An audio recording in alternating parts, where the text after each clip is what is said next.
Hello friends, infinite Green's में आपका स्वागत है।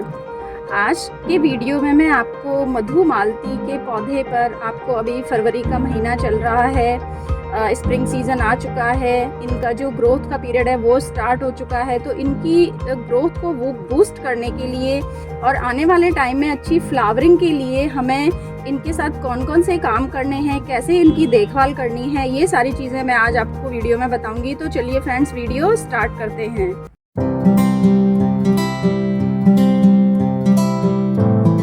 ये देखिए फ्रेंड्स, ये मधुमालती का प्लांट है मेरा। इसमें देखिए छोटी छोटी सी न्यू ग्रोथ स्टार्ट हो रही हैं, आपको वीडियो में दिख रही होंगी, एकदम छोटी छोटी सी। ये देखिए एकदम न्यू ग्रोथ है।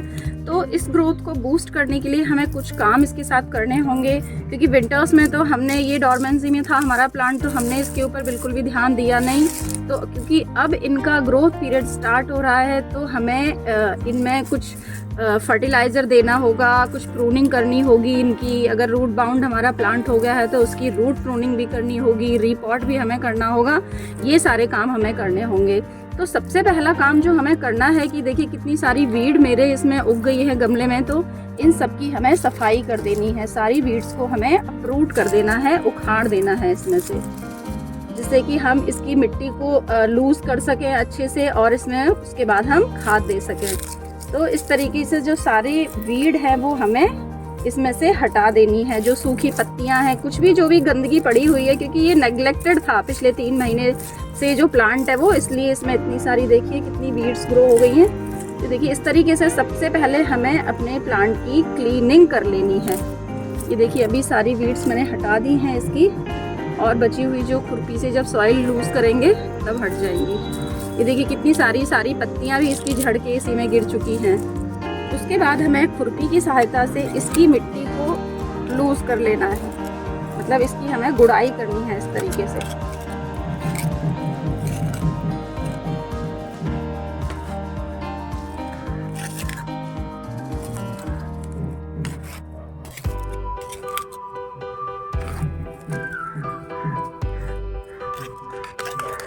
गुड़ाई करके हम जो मिट्टी है उसको गमले से गुड़ाई की है, जितनी स्पेस में हमने, उसको हम बाहर निकाल लेंगे, क्योंकि हमारे गमले में अगर इस मिट्टी को बाहर नहीं निकालेंगे तो फर्टिलाइज़र देने के लिए स्पेस नहीं है।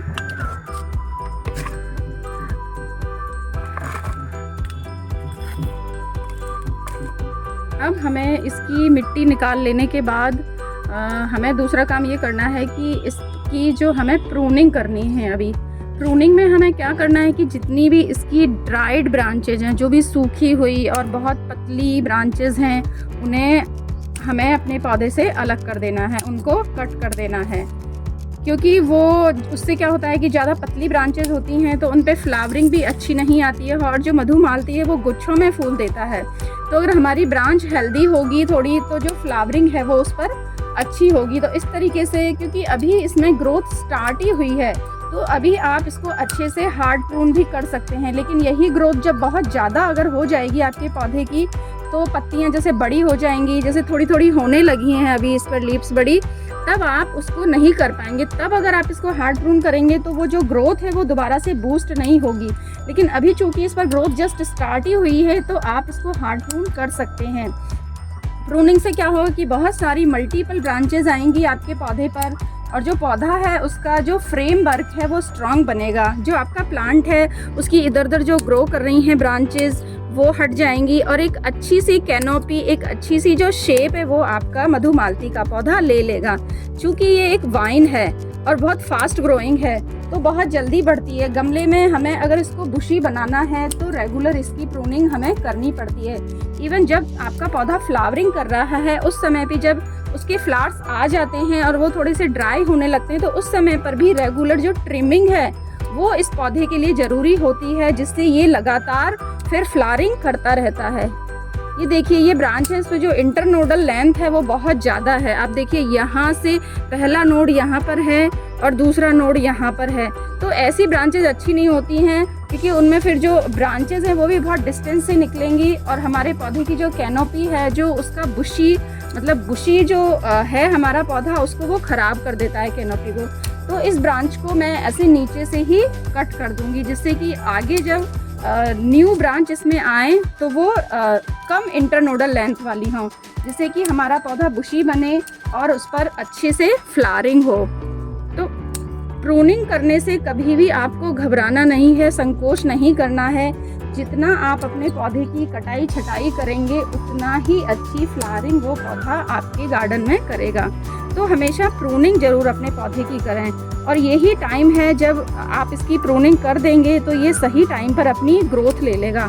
फरवरी एंड या मार्च में, आप मार्च स्टार्टिंग में, मिड मार्च तक मतलब आपको ये काम कर ही लेना है, उससे ज़्यादा लेट नहीं होना है, क्योंकि ज़्यादा लेट होंगे तो आपके पौधे पर जो ग्रोथ है, क्योंकि प्लांट का नेचर है, आप कुछ करें ना करें प्रकृति ने उनमें ऐसा वो फिक्स किया है कि वो अपने आप अपना जो काम है वो करते रहते हैं। जैसे कि देखिए, विंटर जैसे ही ख़त्म हुआ, स्प्रिंग स्टार्ट हुआ, तो आपने ना पौधे को खाद दिया, ना आपने उसकी प्रूनिंग करी, कुछ नहीं किया आपने, लेकिन उसने अपनी ग्रोथ स्टार्ट कर दी। जब विंटर था तो वो डॉर्मेंसी में था, वो चुपचाप पड़ा हुआ था, वो कुछ नहीं कर रहा था, लेकिन जैसे ही उसका फेवरेबल टाइम शुरू हुआ, बिना आपकी किसी केयर के उसने अपनी ग्रोथ स्टार्ट कर दी। तो पौधे हैं, नेचर ने उनको इस तरीके से बनाया है, तो वो अपना काम करते रहते हैं, लेकिन उनके इसी काम को अच्छे से करने के लिए, जैसे इसने ग्रोथ शुरू की, तो हम इसको कोई फर्टिलाइज़र नहीं देंगे या प्रूनिंग इसकी नहीं करेंगे तो ये ग्रोथ बहुत ज़्यादा अच्छे से इसमें नहीं होगी।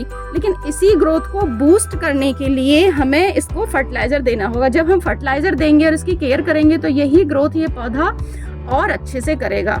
ये तो इसकी ऊपर से प्रूनिंग हो गई कि हमने ब्रांचेस को प्रून कर दिया। अब अगर आपका पौधा रूट बाउंड हो चुका है तो आपको इसकी रूट प्रूनिंग भी करनी है। इस पॉट से इसको बाहर निकाल करके इसकी जड़ों को काट देना है और वापस से इसको रीपॉट करना है। तो उसका जो पता है वो हम लगाते हैं कि हमारा जो ड्रेनेज होल है हमारे गमले का, उससे अगर जड़ें बाहर निकलने लग जाती हैं, जैसे ये देखिए ये ड्रेनेज होल है, अगर इससे जड़ें बाहर निकलने लगेंगी तो हमें उसको रिपोर्ट करना है। तो मेरे पॉट से अभी नहीं निकलने लगी हैं तो मैं इसको इस बार रिपोर्ट नहीं करूंगी। अब हम अपने प्लांट को फर्टिलाइज करेंगे, जो इसकी जो न्यू ग्रोथ है उसको बूस्ट करने के लिए बहुत ज़रूरी है।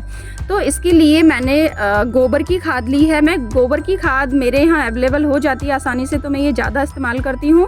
गोबर की खाद ली, आपके पास गोबर की खाद नहीं है तो आप वर्मी कंपोस्ट भी ले सकते हैं, लीफ कंपोस्ट भी ले सकते हैं, या किचन का वेस्ट का जो कंपोस्ट है वो आपके पास है तो उसको भी आप ले सकते हैं। दूसरा, मैंने मेरा यूज्ड ट्री लीव्स है जिनको मैं सुखा लेती हूँ। चाय की जो पत्ती होती है घर में यूज़ होती है वॉश करने के बाद, ये हमारी सॉइल की जो फर्टिलिटी होती है उसको इंक्रीज करती है और NPK कंटेंट भी इसमें रहता है। फिर मैंने लिया है इसमें नीम की खली, जो हमारे प्लांट को न्यूट्रिशन भी प्रोवाइड करता है, प्लस ये बायोफंजीसाइड की तरह भी काम करता है। फिर ये लिया है मैंने एक इसमें सीवीड के ग्रेन्यूल्स लिए हैं, जो हमारे प्लांट के लिए जितने भी माइक्रो न्यूट्रिएंट्स रिक्वायर्ड रहते हैं वो इसको प्रोवाइड करेंगे। और फिर ये थोड़ा सा ट्राइकोडर्मा है, ये भी बायोफंजीसाइड है कि ये जो हार्मफुल फंगस है उसको आपके प्लांट से दूर करेगा और जो बेनिफिशियल फंगस है उसको इंक्रीज करेगा। और मैंने बोन मील लिया है थोड़ा सा। आप अगर बोन मील इस्तेमाल नहीं कर सकते हैं तो इसकी जगह पे आप रॉक फॉस्फेट भी यूज़ कर सकते हैं। अब इन सारे फर्टिलाइज़र को मिक्स करके हम अपने प्लांट में अप्लाई करेंगे। जो हमने मिट्टी निकाली थी चारों तरफ से अपने पौधे के, उसके चारों तरफ ही इसको हम दे देंगे अपने पौधे को, जिससे कि हमारे पौधे की जो ग्रोथ है वो बूस्ट होगी। तो जो फर्टिलाइज़र हमने मिक्स किया है उसको हम इस तरीके से, जो पौधे की ये रिम होती है गमले के किनारे किनारे, हम इस तरीके से अप्लाई कर देंगे ऐसे।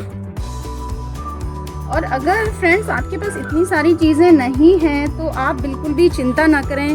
सिर्फ गोबर की खाद अगर आपके पास है या वर्मी कंपोस्ट आपके पास है तो वो भी आप अपने पौधे को अभी इस टाइम पर दे सकते हैं। ज़रूरी नहीं है कि आप इतनी सारी चीज़ें मिक्स करके ही आप अपने पौधे को दें और आप सोचें कि अरे मेरे पास तो इतना कुछ है ही नहीं, मैं कैसे अपने पौधे पर काम करूं। तो आपको एक तो प्रूनिंग कर देनी है। प्रूनिंग के लिए तो आपको किसी चीज़ की ज़रूरत ही नहीं है, एक कैंची या सिकेटर की ज़रूरत होती है बस, जो तो सबके पास रहता ही है। और दूसरा, खाद के लिए अगर इतनी सारी चीज़ें नहीं हैं तो आप सिर्फ गोबर की खाद या वर्मी कंपोस्ट जो भी आपके पास है वो आप अपने पौधे को ज़रूर दें। और कोई भी केमिकल इस्तेमाल अपने पौधे में ना करें। DAP वगैरह का यूज़ करने की ज़रूरत नहीं है, उनके बिना भी आपके पौधे बहुत अच्छी फ्लावरिंग करते हैं। मैं मेरे गार्डन में कोई भी केमिकल इस्तेमाल नहीं करती हूँ, चाहे वो फ्लावरिंग प्लांट हो, फ्रूट हो, वेजिटेबल हो, कुछ भी हो। मेरा जो गार्डन है वो फुल्ली ऑर्गेनिक है। तो देखिए इस तरीके से हमने जो मिट्टी उसमें से निकाली थी उससे हमारे फर्टिलाइज़र को ढक दिया है अब हम इसकी थोरोली वाटरिंग कर देंगे। जो मधुमालती का पौधा होता है वो गर्मियों में भी फ्लावरिंग करता है बहुत अच्छी, और उसके बाद मॉनसून मतलब पूरा नवंबर तक ये फ्लावरिंग करता रहता है। दिसंबर जनवरी का जो महीना रहता है, फरवरी का, उस समय पर ये डॉर्मेंसी में चला जाता है। नवंबर दिसंबर जनवरी के टाइम पर जब ज़्यादा विंटर रहती है तो कुछ महीने ही इसकी फ्लावरिंग बंद होती है, बाकी तो ये थ्रू आउट ईयर फ्लावरिंग करता रहता है। हमारे यहाँ राजस्थान में जैसे थोड़ी प्रॉब्लम आती है कि अप्रैल के बाद गर्मी बहुत ज़्यादा हो जाती है, अप्रैल में ही हो जाती है इवन गर्मी, तो ये फ्लावरिंग करता है लेकिन थोड़ी कम करता है, उतनी प्रोफ्यूज फ्लावरिंग इसमें नहीं होती है। लेकिन जैसे ही मॉनसून आता है ये पौधा अपने पूरे मतलब फ्लश पे होता है, बहुत सारे जो फ्लावरिंग है इसमें एक साथ होती है। फ्रेंड्स, मैं आपको प्रूनिंग का और फर्टिलाइज़र देने का रिजल्ट दिखाती हूँ। ये देखिए, ये मोगरे का प्लांट है मेरा, इसका वीडियो भी मैंने शेयर किया था जब इसकी प्रूनिंग की थी और इसको मैंने फर्टिलाइज़ किया था आप लोगों के साथ। तो देखिए उस समय पर ये कैसा था और अभी देखिए कितनी सारी न्यू ग्रोथ इसमें आ गई। मतलब खुद को देख के इतना अच्छा फील हो रहा है कि मेरा पौधा कितना अच्छे से ग्रो कर रहा है, कि कितनी सारी मल्टीपल ब्रांचेस इसमें आएंगी और कितना बुशी हो जाएगा और कितनी अच्छी ये फ्लावरिंग करेगा। तो अगर आपके मन में ये बात है कि हम अपने पौधे को इतनी काट छांट नहीं कर सकते, लगता है हमारा पौधा ही खत्म हो जाएगा, तो ऐसा नहीं है। ये देखिए रिजल्ट आपके सामने है। इसकी प्रूनिंग की थी, कटिंग की थी, उसके बाद देखिए ये कितना अच्छे से ग्रो कर रहा है, जबकि उस समय पे ये पौधा ऐसा लग रहा था कि इसमें कुछ भी नहीं है, खाली सिर्फ सूखी ब्रांचेस हैं। तो फ्रेंड्स, आपके पास भी अगर मधुमालती का पौधा है तो ये सारे काम अभी आप उसके साथ ज़रूर कर लें, अभी कर लें। अगर आपको अभी टाइम नहीं है तो थोड़ा फरवरी एंड या मार्च स्टार्टिंग तक भी आप कर सकते हैं, लेकिन अगर आपके पास पौधा है तो आप ज़रूर करें, अगर आने वाले समय में आपको अच्छी फ्लावरिंग इससे लेनी है तो फ्रेंड्स, आई होप मेरा ये वीडियो आपको अच्छा लगा होगा। इसमें दी हुई जानकारी आपके काम आएगी और आप भी अपने पौधे को इसी तरीके से तैयार करेंगे। तो अगर आपको वीडियो अच्छा लगा तो आप मेरे चैनल को सब्सक्राइब करें, वीडियो को लाइक एंड शेयर करें और बेल आइकन को ज़रूर प्रेस कर लें, जिससे आने वाले जो वीडियोज़ हैं उनके नोटिफिकेशंस आपको मिलते रहें। तो friends, thanks for watching, happy gardening.